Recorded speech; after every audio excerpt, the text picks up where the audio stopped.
नमस्कार, मैं बीरम देव। आज के इस कालांश में अध्ययन कर रहे हैं बीए पाठ प्रथम वर्ष, विषय हिंदी साहित्य, इकाई प्रथम। इकाई प्रथम में मलिक मोहम्मद जायसी द्वारा रचित पद्मावत के मानसरोधक खंड के पद नंबर 5 की व्याख्या कर रहे हैं। देखते हैं। धरी तीर सब कंचु किसारी, सरवर में पेठी सब बारी। पाई नीर जानो सब बेली, हुल सही करही काम के केली। करील केस विसर विष भरे, लहरें लेही कमल मुख धरे। नवल बसंत सांवरी करी, होई प्रगट जानू रस भरी। उठी कोप जस दारिव दाखा, भई उन्नत प्रेम के शाखा। सरवर नाही समाय संसारा, चांद नहाय पेठ ले तारा। धनी सो नीर शशि तरई उई, अब कित दीट कमल ओ कुई। चकई बिछुरी पुकारे, कहाँ मिलो हो नाहा। एक चांद निस सर्ग मह, दिन दूसर जलमाहा। संदर्भ। प्रस्तुत काव्यांश हमारे पाठ्य पुस्तिका भक्ति काव्य के अंतर्गत आए हुए भक्ति काल की उपशाखा प्रेमाश्रय शाखा के प्रतिनिधि कवि मलिक मोहम्मद जायसी द्वारा रचित पद्मावत महाकाव्य के मानसरोधक खंड से संकलित किया गया है। प्रसंग। प्रस्तुत काव्यांश में ये बताया गया है कि सभी सखियां रानी पद्मावती के साथ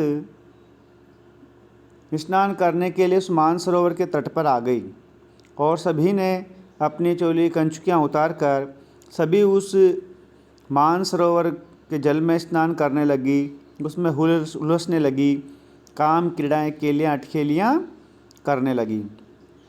जब वो उसमें स्नान कर रही थी तो रानी पद्मावती का मुख और सखियों का मुख चंद्रमा और तारे की भांति सुशोभित हो रहा था और उनके इस स्वरूप को देखकर चकवा चकवी भी भ्रमित हो गए कि एक चंद्रमा तो आसमान में है और एक चंद्रमा दिन में ही इस मानसरोवर में है।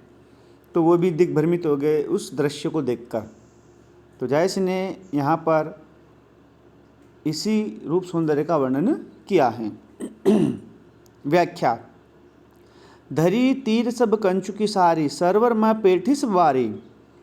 जायसी बता रहे हैं कि धरी तीर सब कंचु की सारी, पद्मावती सहित सभी सखियों ने या सहेलियों ने उस मानसरोवर में स्नान करने के लिए अपनी चोलियाँ, अपनी कंचुकियाँ, अपने वस्त्र उतार कर धरी तीर उस मानसरोवर के किनारे पर रख दिए। सरवर में पेठी सब बारी, और सारी की सारी सखियाँ एक के बाद एक उस मानसरोवर में उतर गई। पाई नीर जानो सब बेली।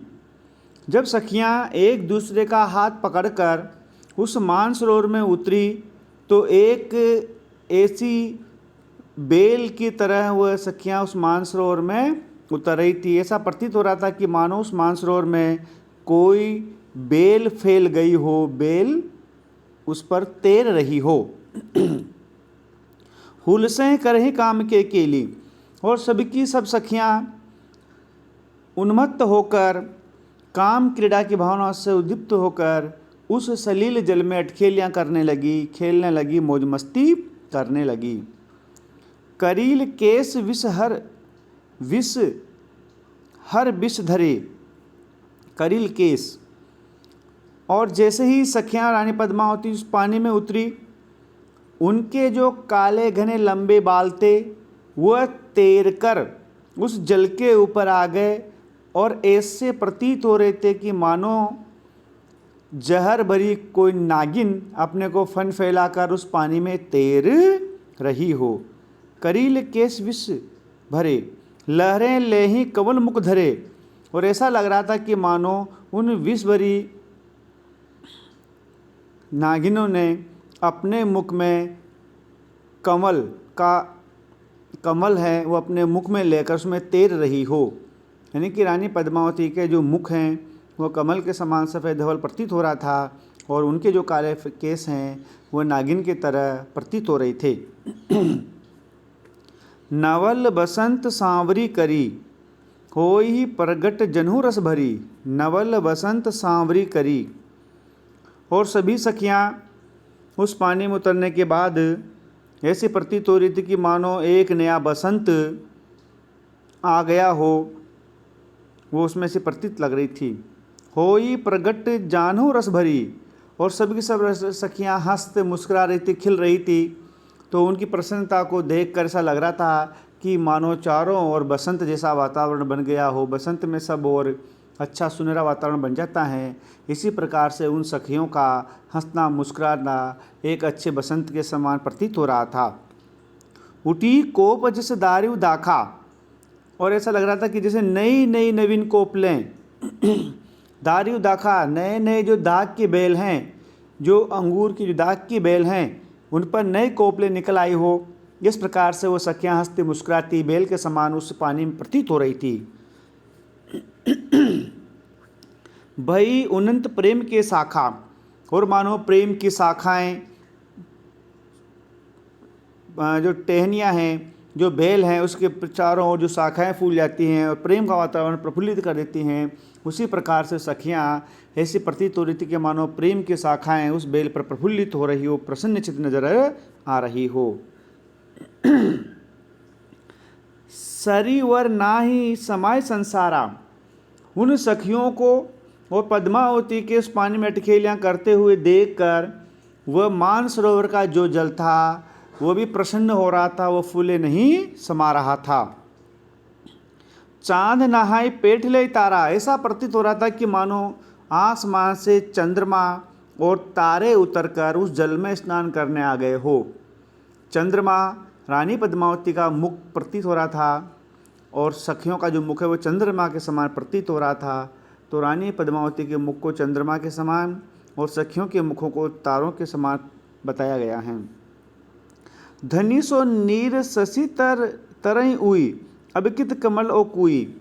जैसे ही सखियाँ उस सरोवर में उतरी और उनका जो मुख है वो कमल कुइयों के समान सफ़ेद धवल प्रतीत हो रहा था, तो उस मानसरोवर में अन्य जो कमल कुई थे वो उनके आगे दब गए और मानो रानी पद्मावती का मुख कमल के समान, उनकी सखियों का मुख कुइयों के समान, कुमुदनियों के समान प्रतीत हो रहा था, धवल हो रहा था, प्रसन्नता सारों ओर बिखर रहा था। चकई बिछुरी पुकारे कहाँ मिली हो नाई, और जो चकवा चकवी पक्षी हैं उनको श्राप हैं कि वो चकवा चकवी पक्षी दिन को तो रात को तो बिछुड़ते हैं और दिन को मिलते हैं, तो रात को बिछुड़ते हैं दिन को मिलते हैं। तो रात में उनको चंद्रमा दिखाई देता है तो वो समझते कि रात्रि हैं, जब चंद्रमा दिखाई नहीं देगा तो प्रातःकाल होगा तब मिलेंगे। लेकिन दिन में ही वो चकवा चकवी पक्षी जब उस मानसरोवर की ओर देखते हैं तो रानी पद्मावती का मुख उनको चंद्रमा के समान दिखाई देता है और वह चकवा चकवी पक्षी भी भ्रमित हो जाते हैं कि एक चांद निसर्ग में, एक चांद तो रात्रि में स्वर्ग आसमान में दिखाई दे रहा है, दिन दूसरा जलमा दूसरा चांद इस मानसरोवर के जल में दिखाई दे रहा है।